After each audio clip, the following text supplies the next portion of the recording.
Shalom amigos, les habla Sergio Bacari del canal Un Bacari Suelto en Israel. Otro domingo con ustedes, otro domingo con la Biblia en la mano, en busca de capítulos, versículos, personajes, lugares, todo lo relacionado con la misma, desde el mismo lugar de los hechos. Esto lo que vemos aquí detrás mío es la entrada a un parque nacional llamado Timna, en el extremo sur de Israel.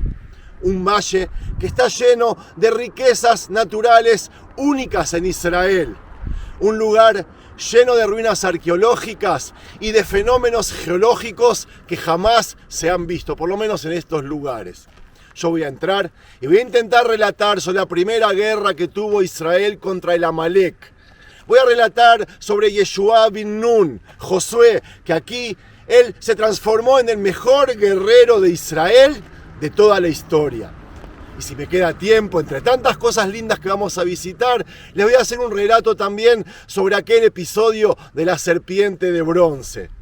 ¿Saben de lo que hablo? Bueno, se lo voy a explicar adentro. Entremos, tengo un montón para filmar y un montón para relatar. Desde ya, gracias por su participación y no se olviden, si les gusta el video, darle un me gusta, de suscribirse al canal, de comentarlo, de compartirlo con sus amigos y de seguir estando aquí conmigo, acompañándome a todo lugar de la tierra de Israel.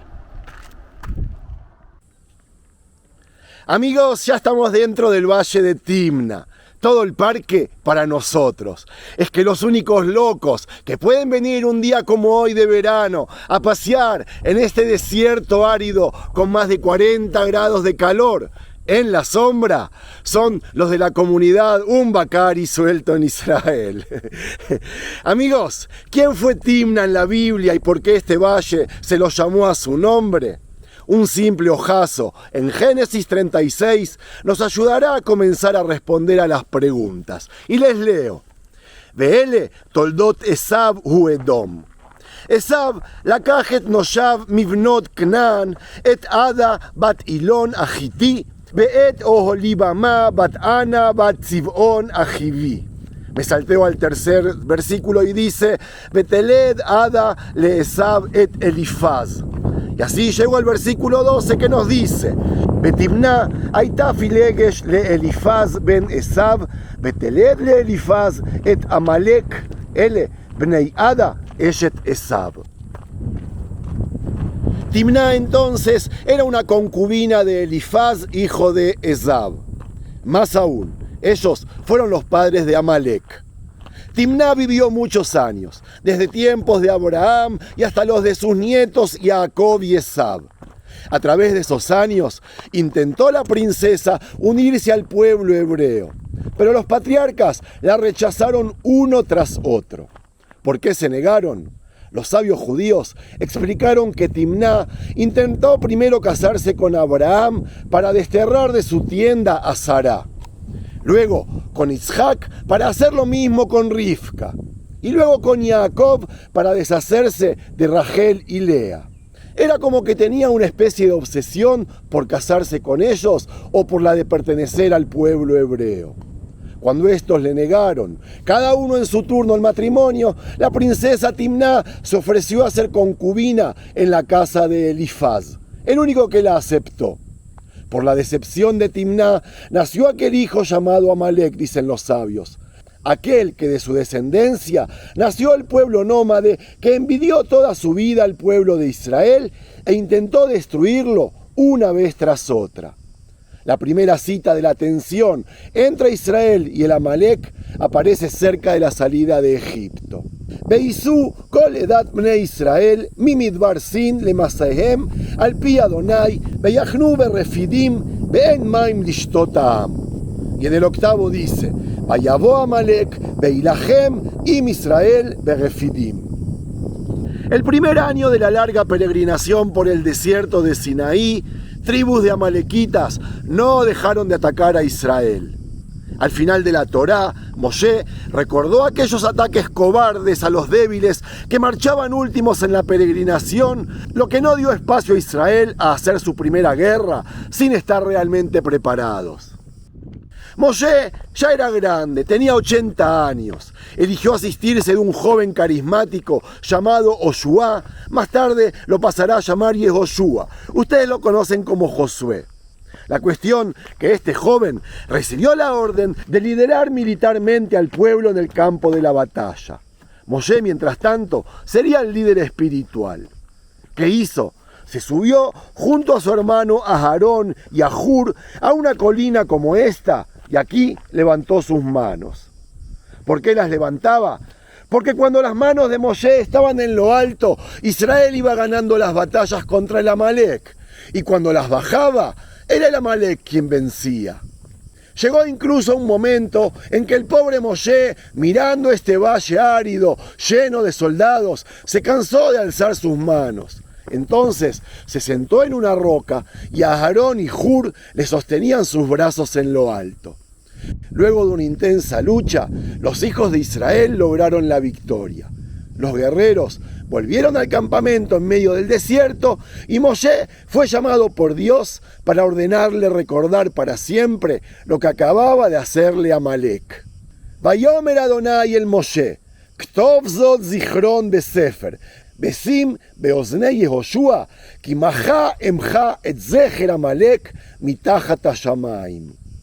Amalek, que nació de una decepción, enfureció al Dios de Israel más que nadie en la historia. Atacar a un grupo de refugiados que acababa de salir a la libertad y encima atacarlos por atrás, matando a los más débiles en lo más bajo que podía caer un pueblo. Dios le declaró la guerra a Amalek hasta que se borre su memoria por debajo de sus cielos. Y fue así como Israel siguió combatiéndolos a través de las generaciones. El juez Gidón, los reyes Shaul y David los vencían, pero no lograban hacerlos desaparecer.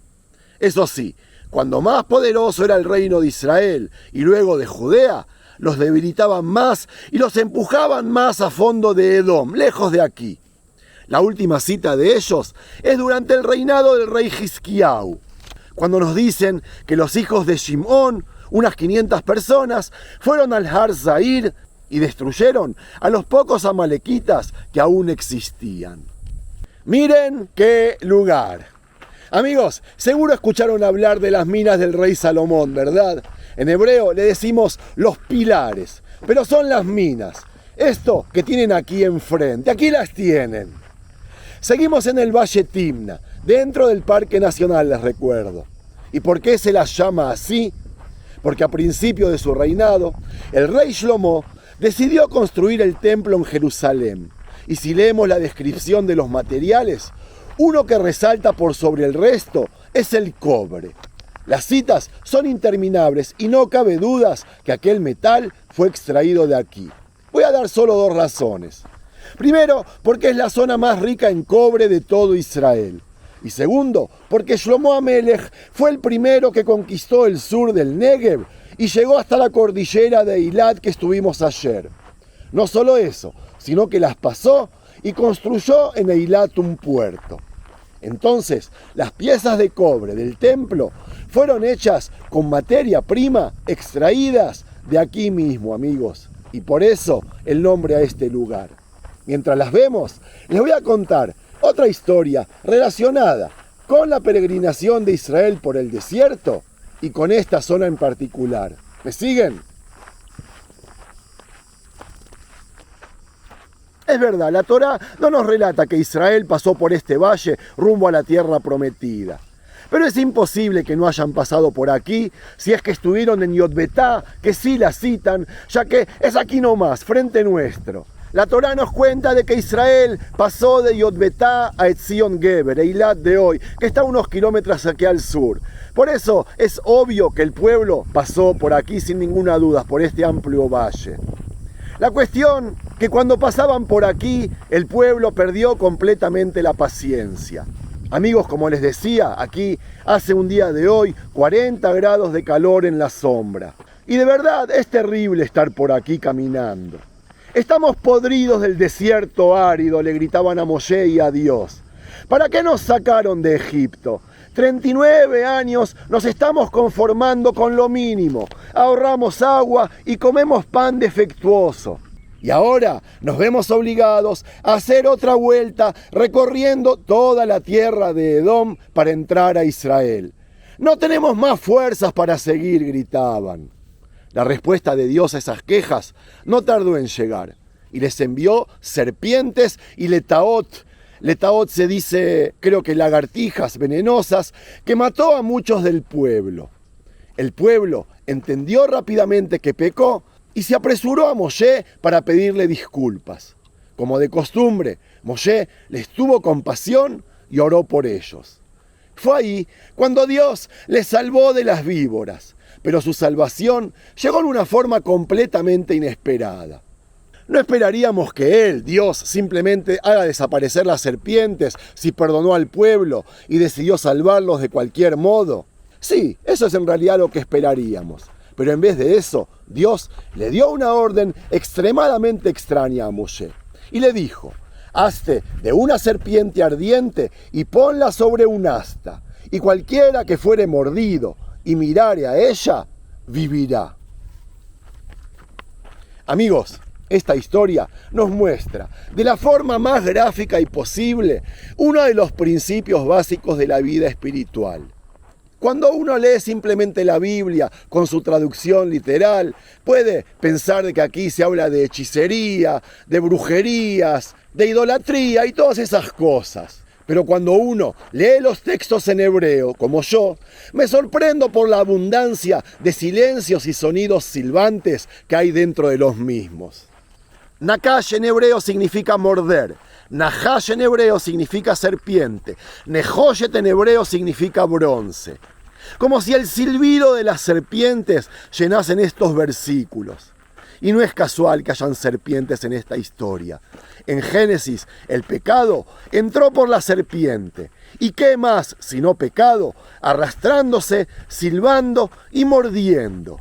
La gente ya había sido mordida y no tenía sentido hacer desaparecer las serpientes. Había que curar el veneno que ya estaba haciendo su efecto. Y por eso Dios tenía que traer un remedio para que todos los que fueron mordidos vivan. ¿Cuál fue ese remedio? Mirar a la serpiente de bronce. Solo mirarla para poder vivir. Y ahora sí, como en otros capítulos, yo puedo imaginar que alguno de ellos dudó. Incluso se quejó. ¿Qué bien puede hacerme si solo miro a la serpiente? Pero este es exactamente el eje de esta historia. No importa si el remedio de Dios cumple con las expectativas. ¿Recuerdan a Nehemán, el comandante del ejército sirio que era leproso? Él fue a Eliseo para ser sanado, pero se enfureció y casi se marchó después de que Eliseo no llenó sus expectativas. Él dijo, he aquí, yo pensé, y casi pierde su propia sanación, tan solo porque pensó que debía haberse efectuado de forma diferente. Amigos, esto que estamos viendo es un templo canaaneo. Vaya a saber uno si este templo tiene relación con aquel milagro de las serpientes que hizo el Dios de Israel hacia su pueblo. Aquí en el desierto, Dios ofreció su sanación a todos. Por más extraño e inesperado que pudiera parecerles, era su único medio para sobrevivir, para ser salvados. Y aquellos que escogieron mirar a la serpiente de bronce, vivieron, y todos los demás perecieron. Probablemente ninguno de ellos lo entendió. Supongo que Moshe mismo estaba desconcertado y no podía entender por qué necesitaba hacerlo. Pero eso es exactamente de lo que trata la fe. Obedecer a Dios, incluso cuando no lo entendemos. Algo así como lo que comentaba de Nachshon antes de ayer, que fue el primero que comenzó a caminar por las aguas del Mar Rojo hasta no poder más. Llevó su fe al extremo y ahí fue cuando le apareció Dios. Casualidad o no, pero a lo que quería ir es de que el único lugar que Moshe podría conseguir cobre sería aquí, por si quedaban dudas de si Israel anduvo o no por estos lugares.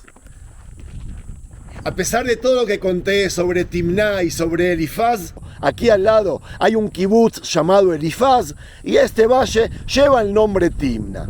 ¿Por qué? Porque este es terreno de Edom y sobre ellos voy a hacer un video más tarde. Vamos a ver la tierra de color rojo. Rojo se dice Adom en hebreo, y por eso se denomina a ese pueblo como tal, Edom. Pero eso es para después. Lo increíble es que del cobre de este lugar se hizo la réplica de aquella serpiente. Y aquí mismo se escribió otro capítulo de la Torá, otra maravillosa historia del pueblo de Israel. Y como siempre, nosotros relatamos los hechos desde el mismísimo lugar. Listo, amigos. Espero que les haya gustado el material y el video. Shalom.